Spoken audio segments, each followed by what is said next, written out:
નમસ્કાર વિદ્યાર્થી મિત્રો, આજે આપણે ઇંગ્લિશ મીડિયમની અંદર પૂરક વાંચનની એક કૃતિ વિશે વાત કરીશું।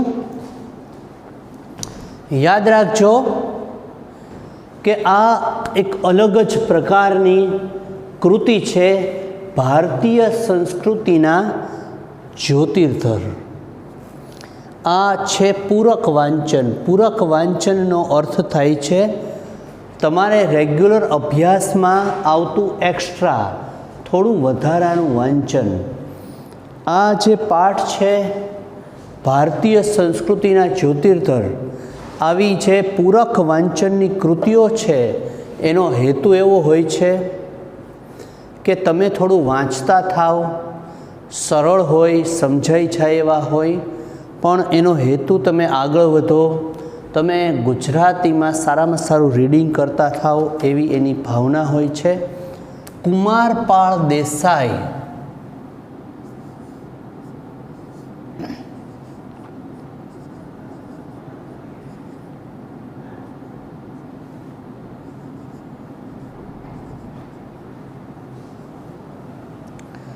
આ એની લખેલી કૃતિ છે। આપણે આ જોઈએ છીએ। પહેલાં એના વિષયક એનો પરિચય આપણે મેળવી લઈએ અને ત્યાર પછી આપણે થોડા આગળ વધશું। કુમારપાળ બાલાભાઈ દેસાઈનો જન્મ રાણપુરમાં થયો હતો। અહીંયા આગળ આપણે પહેલાં એનો પરિચય મેળવીશું, ત્યાર પછી પાઠને આપણે આગળ વધારીશું અને એના વિષયક પણ વાત કરતા રહીશું। તેમણે ગુજરાત યુનિવર્સિટીમાં અધ્યાપન કાર્ય કર્યું હતું અને પોતે ગુજરાતી વિશ્વકોશ સાથે તેઓ પ્રારંભથી જ જોડાયેલા છે। આમ જોવા જઈએ તો જૈન ધર્મની અંદર પણ બહુ ઊંડું સંશોધન કરનાર વ્યક્તિ હતા અને એમણે ચરિત્ર સાહિત્યમાં પણ તેમનું મોટું પ્રદાન છે। તેમણે નિબંધોમાં વિચાર બળકટ રીતે પ્રગટ કરેલા છે। ઝાકળ ભીના મોતી, જીવનનું અમૃત, માનવતાની મહેક, ક્ષણનો સાક્ષાત્કાર, આ બધા તેમના નોંધપાત્ર નિબંધ સંગ્રહો છે। આ બધા એના પુસ્તકોના નામ છે, એમાં એણે બહુ નોંધપાત્ર નિબંધો પણ આપ્યા છે। તેઓ જૈન ધર્મના ઊંડા અભ્યાસી છે। એક ક્ષેત્રમાં તેઓ જે બહુ ઊંડું સંશોધન પણ કર્યું છે। ગુજરાતી, હિન્દી અને અંગ્રેજીમાં તેમણે અનેક પુસ્તકો આપેલા છે। ભારત સરકારના પદ્મશ્રી પુરસ્કારથી તેઓ સન્માનિત થયેલા છે। એમને એક ભારત સરકારનો બહુ મોટો એવોર્ડ મળેલો છે।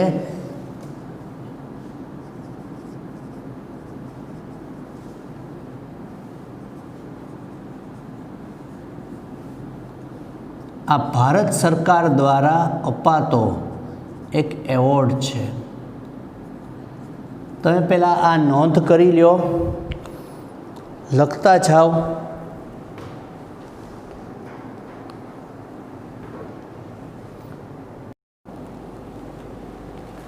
આ વ્યક્તિ જેની વાત આમાં કરવામાં આવેલી છે,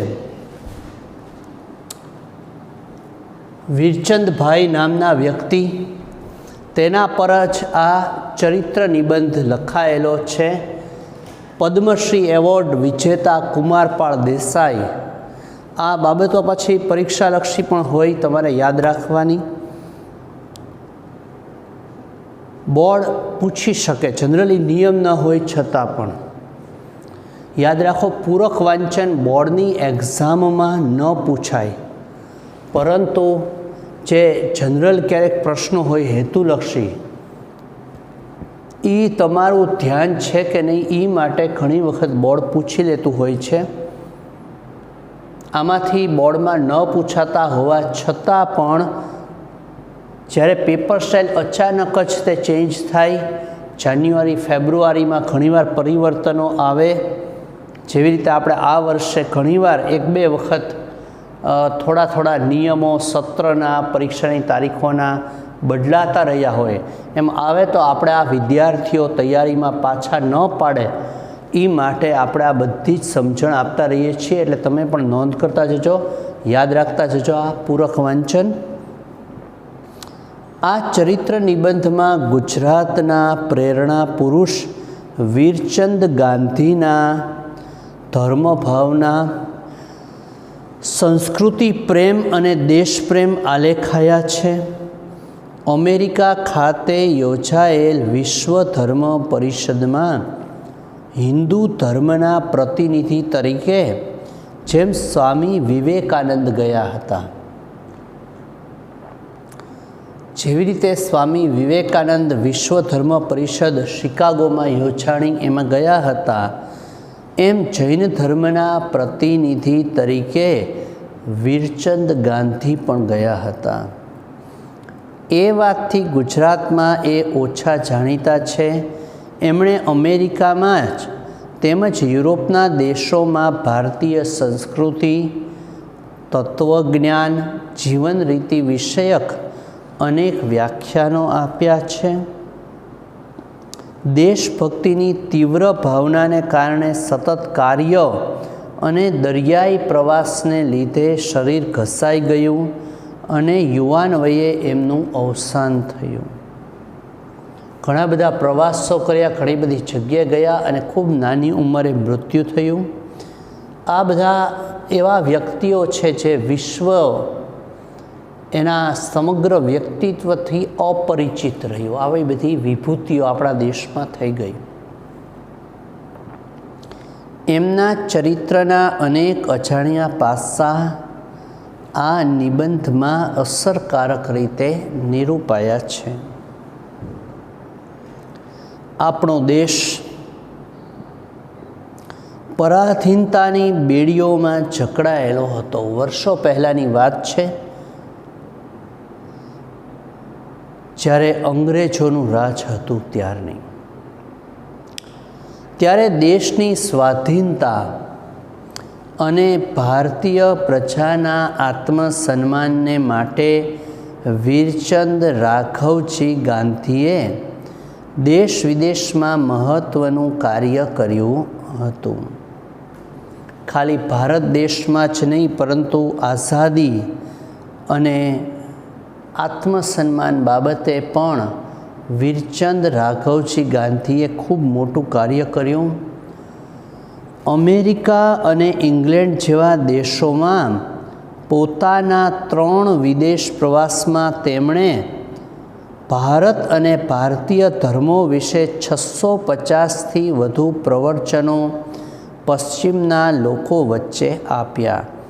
1-2 નહીં, પરંતુ 650 જેટલા પ્રવચનો એમણે પશ્ચિમના લોકો વચ્ચે પણ આપ્યા.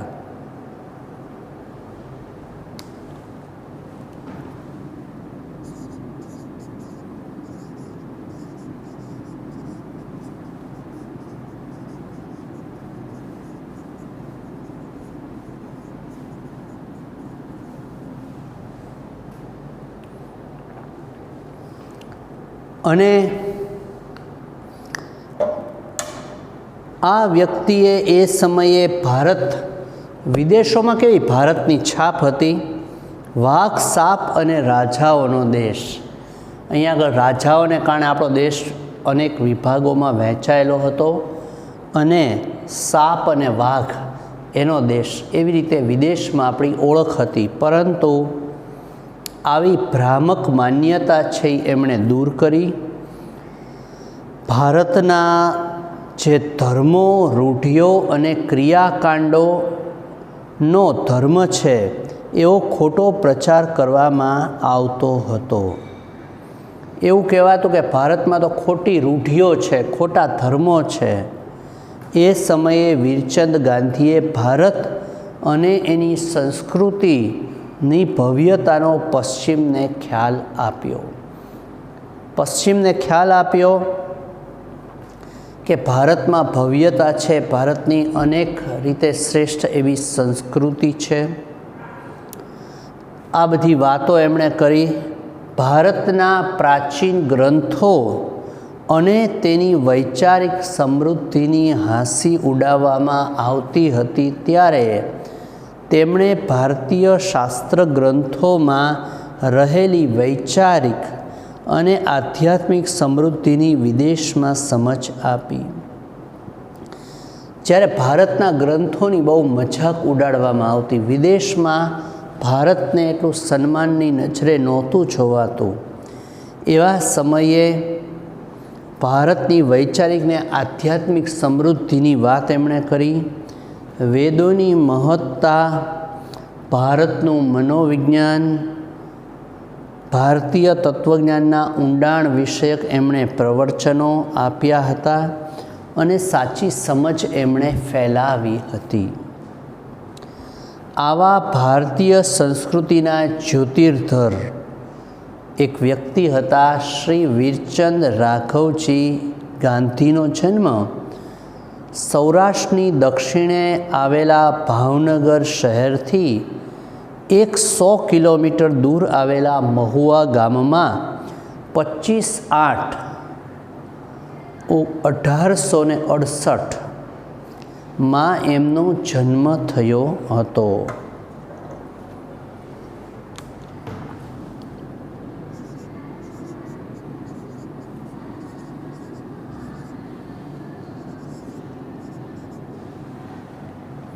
આ એમનો જન્મ ભાવનગરનું મહુવા, ભાવનગર જિલ્લામાં આવેલા મહુવામાં એમનો જન્મ.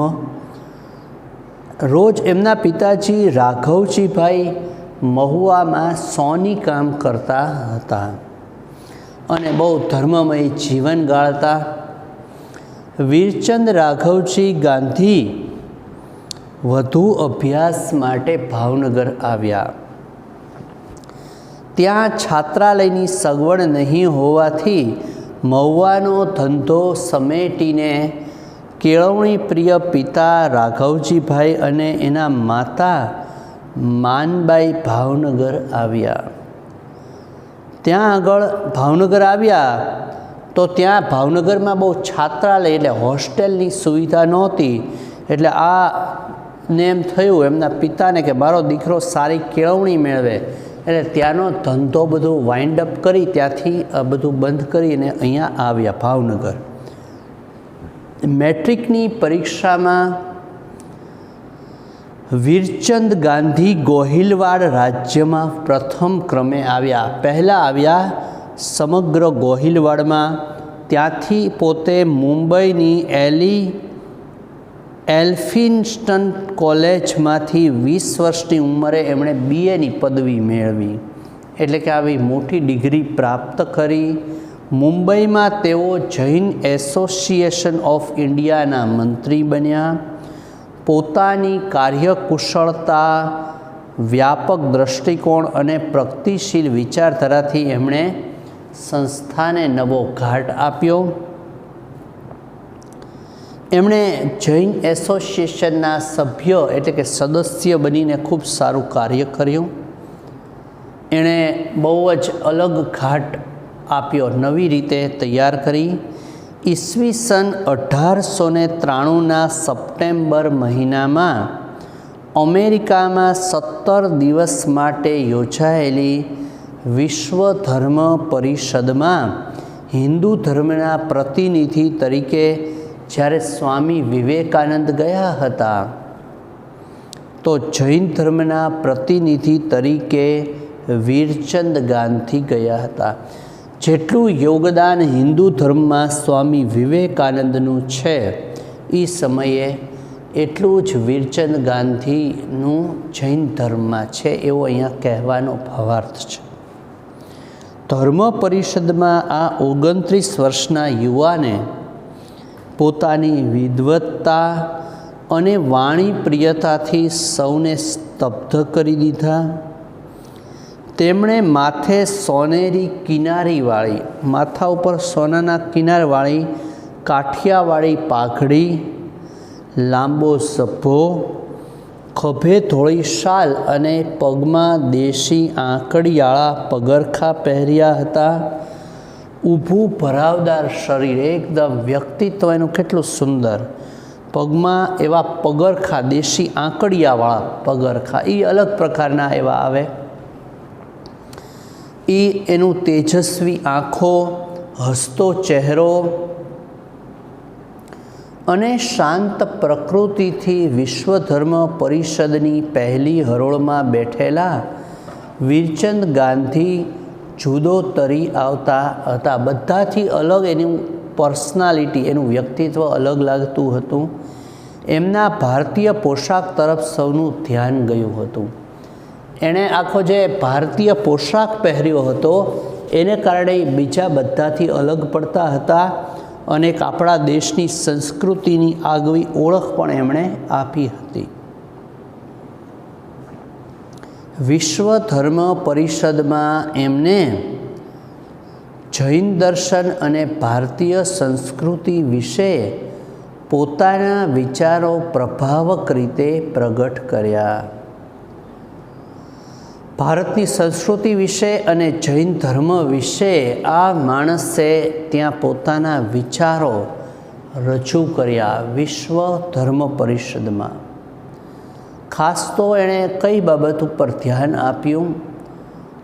એમણે ભારતીય ધર્મો, ભારતના ધર્મના રીતિરિવાજો તથા તેના તહેવારો પાછળ રહેલી તાર્કિકતા, આપણે ત્યાં અમુક વૈજ્ઞાનિક રીતે ધર્મ પાળવામાં આવે છે તો એની વાત અને વૈજ્ઞાનિકતાનો ખ્યાલ આપ્યો. એમના પ્રવચનોમાં સૌને ભારતીય જીવનશૈલી પ્રત્યેનો આદર અને પરાધીન ભારતની કપરા સંજોગોમાં પણ ગરિમા જાળવવાની રાષ્ટ્રભક્તિનો ધબકાર જોવા મળ્યો.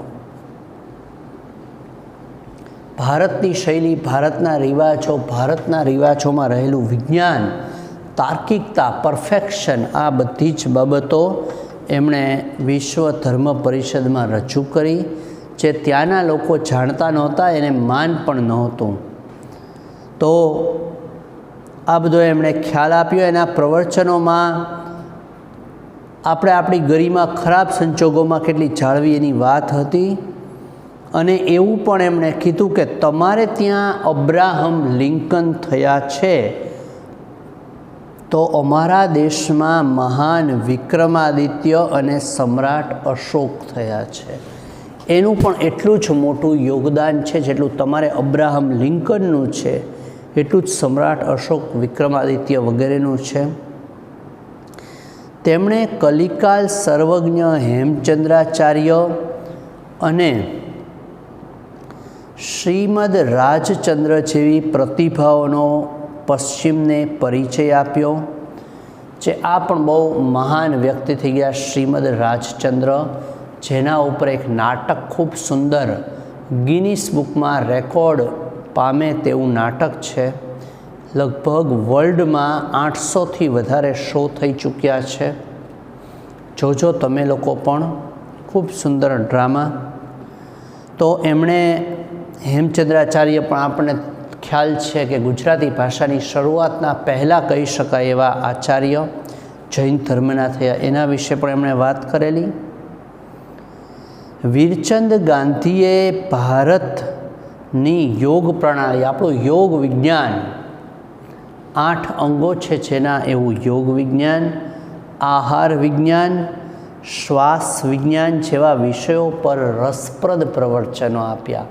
અમુક એવી બાબતો હોય, એવી રીતે રજૂ થયેલી હોય કે જે આપણને સ્પર્શી જાય. એમણે આ બધા વિશે રસપ્રદ પ્રવચનો આપ્યા. વિશેષ તો ભારતનો અમેરિકાને સંદેશ જેવા વિષય પર ના વ્યાખ્યાનોમાં તેમણે સિદ્ધ કર્યું કે અમેરિકા ભારત પાસેથી કેટલી બધી વૈચારિક અને આધ્યાત્મિક સામગ્રી મેળવી શકે તેમ છે. આપણે ત્યાં એવો જ ટ્રેન્ડ કે વિદેશ આગળથી આપણે મેળવીએ. આ તો એણે કીધું કે ભારત આગળથી અમેરિકા કેટલું પ્રાપ્ત કરી શકે એમ છે, એ વાત પણ એમણે કરી એમના પ્રવચનોમાં. અમેરિકાના નૂતન સમાજને ભારતીય દર્શન અને સંસ્કૃતિનો દ્રઢ અવાજ સાંભળવા મળ્યો. ભારતનો નૂતન એક અવાજ અમેરિકાના નૂતન સમાજને સાંભળવા મળ્યો. રેવરન્ડ એફ પેન્ટાકોસ્ટે વિશ્વ ધર્મ પરિષદમાં હિન્દુ મંદિરોની પૂજારણો ઉપર આક્ષેપો કર્યા ત્યારે વીરચંદ ગાંધીએ તેના ઐતિહાસિક પ્રમાણો સહિત પ્રતિવાદ કર્યો હતો. જ્યારે કોમેન્ટ્સ આપવામાં આવી વિશ્વ ધર્મ પરિષદમાં હિન્દુ ધર્મની પૂજારણો ઉપર, ત્યારે પ્રતિવાદ એટલે એની સામે ડિસ્કશન, ચર્ચાઓ કરી. અમેરિકાના જુદા જુદા નગરોમાં તેમણે વિદેશીઓને ભારતની મહત્તાનો ખ્યાલ આપ્યો. ભારત કેટલું બધું મહાન છે, કેટલો વિશાળ દેશ છે, એની કેવી સારી સંસ્કૃતિ છે, એમાં કેટલું બધું વિજ્ઞાન છુપાયેલું છે, યોગ વિજ્ઞાન, એની પણ વાત કરી. ઈસવીસન 1893માં એમણે કહ્યું કે ભારત સ્વતંત્ર થશે ત્યારે તે કોઈ પણ દેશ ઉપર હિંસક માર્ગે આક્રમણ નહીં કરે. એણે ઈસવીસન 1893માં આ બહુ મોટી વાત કરી કે ભારત અત્યારે તો ગુલામ છે, પણ એ જ્યારે આઝાદ થઈ જશે પછી પણ કોઈ ઉપર હિંસક હુમલો નહીં કરે. આ એનો વિશ્વાસ હતો. વોશિંગ્ટનમાં એમણે ગાંધી ફિલોસોફિકલ સોસાયટીની સ્થાપના કરી. અમેરિકાનું વોશિંગ્ટન છે, એમાં પણ એમણે ગાંધીજીની જે ફિલોસોફિકલ આખી સંસ્થા ઊભી કરી હતી એની સ્થાપના કરી. એના દ્વારા ભારતીય શાકાહાર ને ભારતીય ધર્મ પ્રણાલીમાં વિદેશીઓને રસ લેતા કર્યા. આપણો અહીંયાનો શાકાહાર, આપણે અહીંયાની જે ધાર્મિક બાબતો હતી એ પણ એમણે અહીંયા રજૂ કરી. વિદેશોમાં પણ શાકાહાર, એ લોકો માંસ વધુ ખાતા હોય એની બદલે શાકાહારને માં રસ લેતા ત્યાંના લોકોને કર્યા. મહાત્મા ગાંધીજી સાથે પણ વીરચંદ ગાંધી મુંબઈની એક ઓરડીમાં રહ્યા હતા. એક ઓરડીમાં એમને એવો અવસર મળેલો કે મુંબઈમાં તે ગાંધીજી સાથે રહેલા વીરચંદ ગાંધી, અને બંને ખોરાક અંગેના પ્રયોગો કરતા હતા. ખોરાકના અલગ અલગ પ્રયોગો ગાંધીજીએ પોતાના જીવનમાં આવા બહુ પ્રયોગ કર્યા છે. આપણે એને ખાલી દેશભક્ત તરીકે જ, રાષ્ટ્રપિતા તરીકે જોઈએ છીએ, બાકી એના ધર્મના પ્રયોગો, એના કવિતાઓ, એના અહિંસા વિષયક બાબતો, એ બધું બહુ ઊંડાણવાળું છે. ખોરાક વિષયક પણ પ્રયોગો કર્યા છે. એમણે સાહિત્ય સર્જનમાં પણ બહુ મોટું કાર્ય કરેલું છે. વીરચંદ ગાંધીએ પાલીતાણા તીર્થ પર આવતા યાત્રાળુઓનો મુંડકા વેરો દૂર કરાવવાનું કાર્ય કર્યું હતું. પાલીતાણાની અંદર ખૂબ મોટું કાર્ય એમણે કર્યું હતું. જે મુંડકા વેરો હતો તે દૂર કરવા એમણે કીધું. સમેત શિખર તીર્થમાં બેડમ સાહેબ નામના અંગ્રેજે ડુક્કરોની ચરબી કાઢવાનું કારખાનું નાખ્યું હતું. ત્યાં બેડમ સાહેબ નામનો એક અંગ્રેજ હતો, એણે ડુક્કરોની ચરબી કાઢવાનું કારખાનું શરૂ કર્યું. સમેત શિખર નામનું તીર્થ છે, જૈનોનું બહુ મહાન. ત્યારે તે દૂર કરવા માટે વીરચંદ ગાંધી 6 મહિના કોલકાતામાં રહ્યા. હવેનું નામ કલકત્તા, નામ કોલકાતા થયું. ત્યાં 6 મહિના ત્યાં આ ને બંધ કરાવવા, એક આખું કાર્ય કરવા પોતે કોલકાતા રહ્યા. 14 ભાષાઓના જાણકાર હતા, 1-2 નહીં પણ 14 ભાષા જાણતા હતા. વીરચંદ ગાંધીએ સમેત શિખર તીર્થ અંગેના જૂના દસ્તાવેજોનો અભ્યાસ કર્યો હતો અને એ માટે બંગાળી ભાષા પણ શીખ્યા હતા.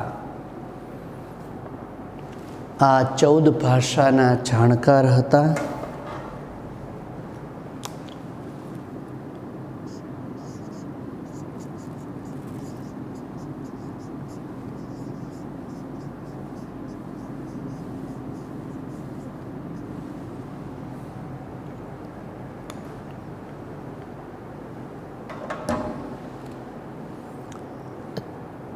બંગાળી ભાષા શીખ્યા. વીરચંદ ગાંધી જ્યારે અમેરિકામાં ગયા ત્યારે ભારતમાં બહુ દુષ્કાળ ચાલતો હતો. એ સમયે અમેરિકાની અંદર સ્થપાયેલી દુષ્કાળ રાહત સમિતિના પ્રમુખ તરીકે તેમણે તાત્કાલિક સાન ફ્રાન્સિસ્કો શહેરથી મકાઈ ભરેલી સ્ટીમર કોલકાતા મોકલાવી હતી અને એ સમયે આશરે 40,000 રૂપિયાની સહાય ભારતના જુદા જુદા ભાગોમાં મોકલી હતી. પોતે અમેરિકાની અંદર જે દુષ્કાળ રાહત સમિતિ છે એના પ્રમુખ તરીકે એમણે કાર્ય કરતા હતા અને ભારતને એ સમયે એણે 40,000 રૂપિયા, એટલે એ સમયે કેટલી મોટી રકમ કહેવાય, આથી 100-125 વર્ષ પહેલાં, ત્યારે એમણે સહાય કરી જુદા જુદા ભાગોમાં. ભારતમાં મકાઈ ભરેલી સ્ટીમર પણ મોકલી. આવા મહાન કાર્યો એમણે કરેલા છે. ભારતના તેજસ્વી વિદ્યાર્થીઓને સ્કોલરશિપ, જેના માટે ગુજરાતી શબ્દ છે શિષ્યવૃત્તિ, એટલે કે સ્કોલરશિપ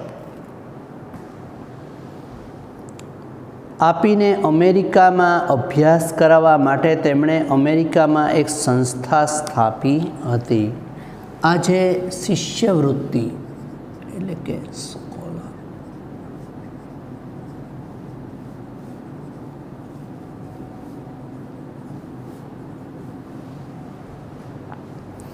અંગ્રેજી શબ્દનું ગુજરાતી રૂપ એમણે આપણા દેશના લોકો વધારે સારું ભણી શકે એટલા માટે એક સ્કોલરશિપ, એક શિષ્યવૃત્તિવાળી સંસ્થા એમણે સ્થાપી. પોતે બેરિસ્ટર થયા હતા, વકીલાતથી પણ ઉપર, પરંતુ વકીલાતનો અંગત વ્યવસાય કરવાને બદલે પોતાની નિપુણતા અને સમજનો ઉપયોગ એમણે ધર્મ, સમાજ અને રાષ્ટ્ર માટે કર્યું. એણે પોતાની સમજણને એ બધું દેશને માટે કર્યું હતું. એ કાળે વિદેશ પ્રવાસ માટે વિમાન વ્યવહાર નહોતો, ત્યારે વિમાનમાં નહોતું જઈ શકાતું, એવી સુવિધાઓ એ સમયે નહોતી. તેથી દરિયાઈ માર્ગે મહિનાઓ પસાર કરીને વિદેશ પહોંચવું પડતું. વિદેશ જવું બહુ અઘરું હતું. એ માટે તેમણે અતિ શ્રમ વેઠીને વિદેશમાં ભારતીય સંસ્કૃતિની ગરિમા દર્શાવવાનો પ્રયાસ કર્યો હતો. એણે પોતે બહુ શ્રમ વેઠી અને ત્યાં પણ આપણી સંસ્કૃતિનો વિકાસ કરવા પ્રયત્ન કર્યો. વિદેશોમાં પણ ગયા. એમના જીવનની પ્રત્યેક પળ જાણે કે આ કાર્ય માટે જ વપરાય. આખું એનું જીવન સમર્પિત હતું. અતિ પ્રવૃત્તિ, બહુ જ પ્રવૃત્તિશીલ અને અતિશય પરિશ્રમને કારણે તેમનું સ્વાસ્થ્ય કથળ્યું, એની તબિયત બગડી. તારીખ 7/8/1901ના રોજ માત્ર 37 વર્ષની વયે તેમનું અવસાન થયું, એટલે કે તેઓ મૃત્યુ પામ્યા. માત્ર 37 વર્ષ જ જીવ્યા. વીરચંદ ગાંધી જીવ્યા થોડું, પરંતુ ભારતના મહિમાને ઉજાળવા જીવ્યા. જેટલું જીવ્યા એટલું સર્વશ્રેષ્ઠ. તેમની સામાજિક પ્રવૃત્તિઓ અને ભારતીય દર્શનના અભ્યાસ અને શ્રદ્ધાને કારણે તેઓ ભારતને ગૌરવ અપાવી શક્યા. એમનું ધૂપસળી જેવું જીવન પેઢી માટે ખૂબ પ્રેરણારૂપ છે. બીજા લોકોને પ્રેરણા આપે એવું એમનું જીવન રહ્યું. એમનું મૃત્યુ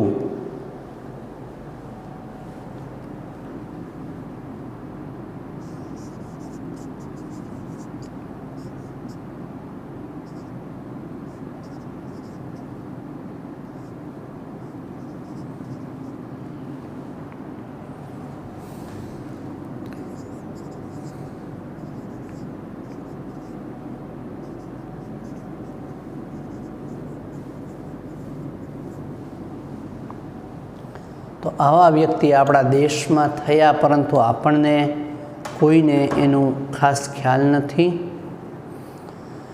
એક બે અઘરા શબ્દો જોઈ લઈએ, જેમ કે બેરિસ્ટર એટલે કાયદાના જાણકાર.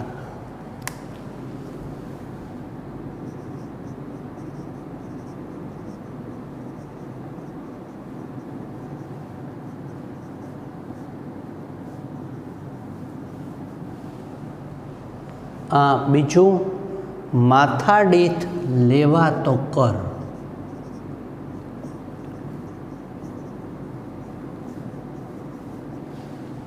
એટલે મુંડકા વેરો.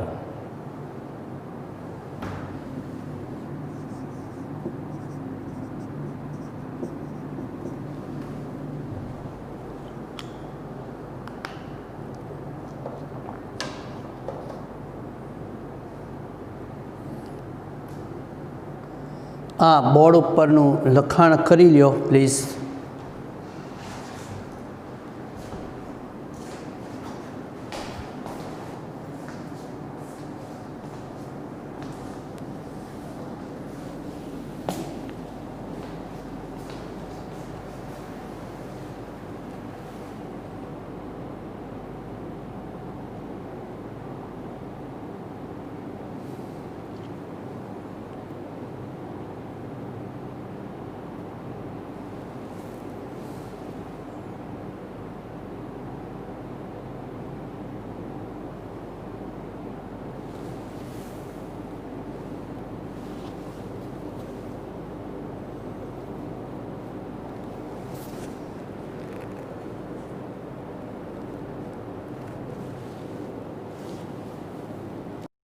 આપણે હમણાં જ એક ઇંગ્લિશ મીડિયમમાં પાઠ પૂર્ણ કર્યો.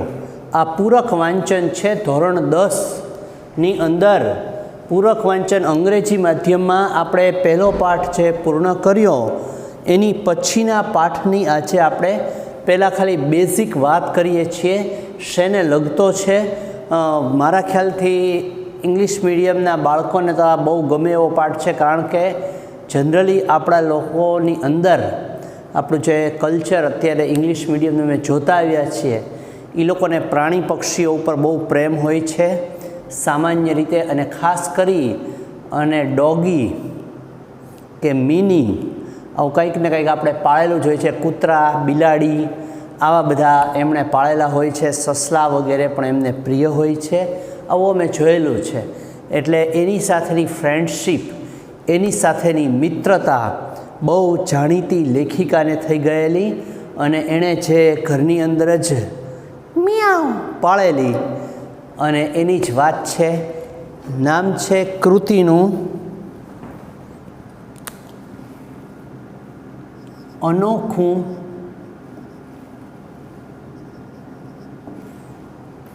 મૈત્રી પર્વ. આ બીજો પાઠ છે.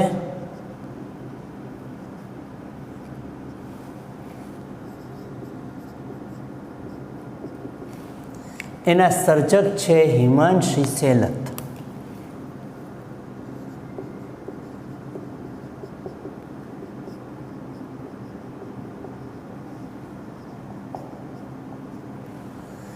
આપણે આજે ખાલી આનો પરિચય જ મેળવવાનો છે જનરલી, પછી આપણે પાછો પાઠ તો સીધો જ શરૂ કરી શકીએ. આ તો થોડી પૂર્વ ભૂમિકા હોય, અને તમને પોતાને પણ ઇન્ટરેસ્ટ ઊભો થાય તો તમે લોકો વાંચી શકો. એ માટે પહેલાં આજના લેક્ચરમાં ખાલી વાત કરશું, પછીના લેક્ચરમાં પાછો એ પાઠ તમને ઊંડાણથી સમજાવશું પણ ખરા.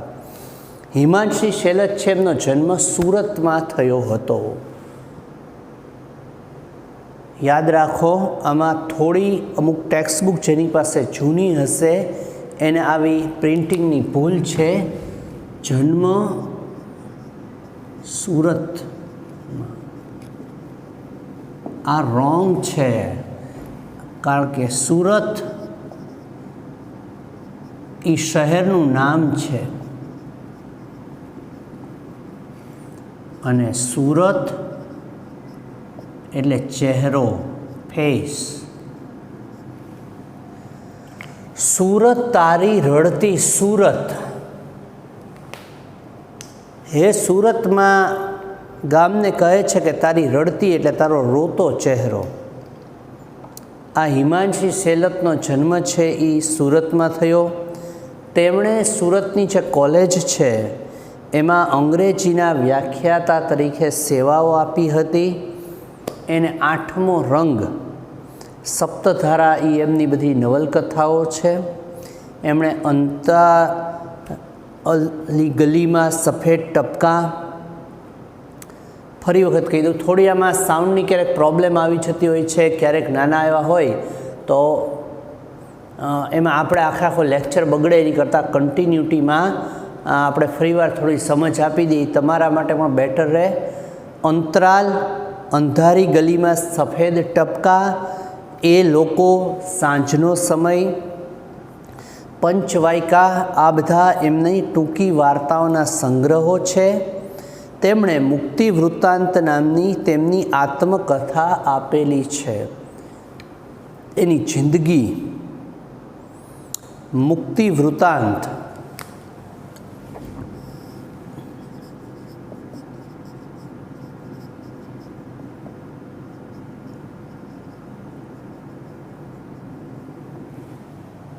આ એમની આત્મકથા છે. વિક્ટર પુસ્તકમાં પ્રાણીઓના ઉછેરની સંવેદન કથાઓ છે. વિક્ટર નામનું પુસ્તક, એમાં પ્રાણીઓને કેમ ઉછેરવા એમાં સંવેદનશીલતા સાથે એટલે પ્રેમ સાથેની વાત છે. એકડાની ચકલીઓ તેમનો નિબંધ સંગ્રહ છે. લેખિકાને ગુજરાત સાહિત્ય અકાદમી, ગુજરાતી સાહિત્ય પરિષદ અને સાહિત્ય અકાદમી દિલ્હીના એવોર્ડ ઉપરાંત બીજા 5 એવોર્ડ પણ પ્રાપ્ત થયેલા છે. એટલે આવી બહુ કુશળ આ લેખિકા છે. મનુષ્યની જે પશુઓ સાથેની મૈત્રી છે એ કેટલાય બધા યુગોથી રહેલી છે.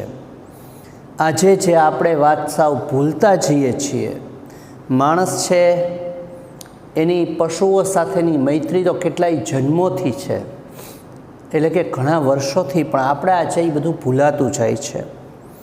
પોતાના ઘરમાં પાળેલા બિલાડી અને કૂતરાના બચ્ચા સાથે લેખિકાને એવી મૈત્રી હતી કે એને પર્વ રૂપે ઓળખાવે છે. જ્યારે આ મિત્રતા છે એ એક ઉત્સવ સમાન છે. પર્વ મતલબ ઉત્સવ. આ બચ્ચાઓનું વર્ણન જાણે કે કુટુંબીજનોનું આ વર્ણન હોય એવી આત્મીયતા આખા પાઠમાં છલકાઈ છે. જાણે પોતાના જ ઘરના ફેમિલી મેમ્બર્સ, કુટુંબીજનોની વાત હોય એવી રીતે દર્શાવેલી છે. ઝીણી ઝીણી વિગતોથી દરેક બચ્ચાની ખૂબીઓ રજૂ થઈ છે. તે વર્ણન ખૂબ મોહક છે, એટલે ગમી જાય એવું છે. લેખિકાની અવલોકન શક્તિ કેવી સૂક્ષ્મ છે તે પણ અહીંયા આગળ સૂચવાયું છે. કૂતરા બિલાડા ઝઘડે એવી માન્યતા સામે અહીં સૌ પ્રેમથી રહે છે. આપણે એવી એક માન્યતા છે કે કૂતરાને બિલાડાને બહુ ઝઘડા હોય, પરંતુ અહીંયા તો એને ઝઘડા છે નહીં.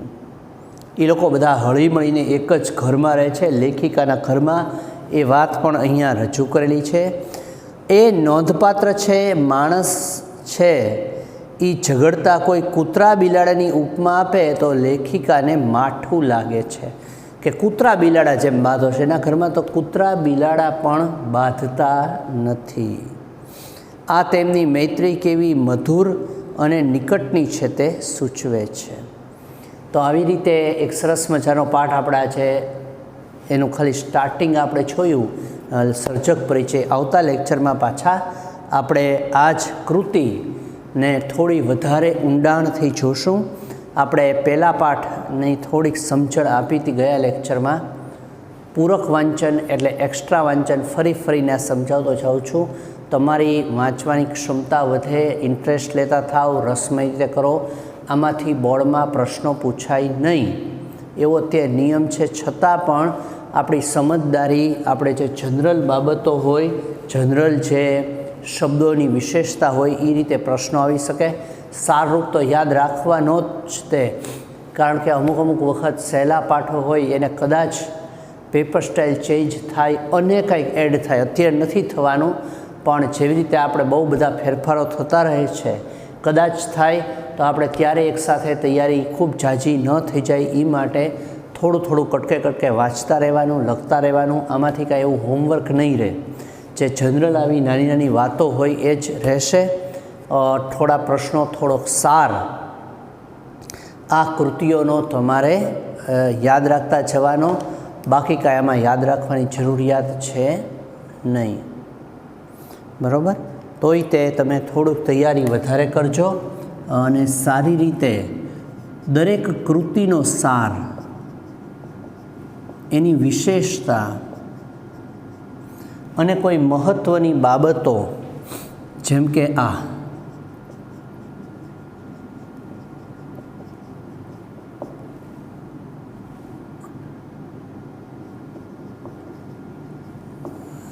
શબ્દો હોય એટલું યાદ રાખજો. પાછા આવતા લેક્ચરમાં મળશું. આપણે પૂરક વાંચનમાં આગળ વાતો કરતા રહેશું. આ બંને બાબતો ખાસ તમે નોંધ કરી લો વિદ્યાર્થી મિત્રો, પછી પાછા આપણે વાત કરશું. આવજો.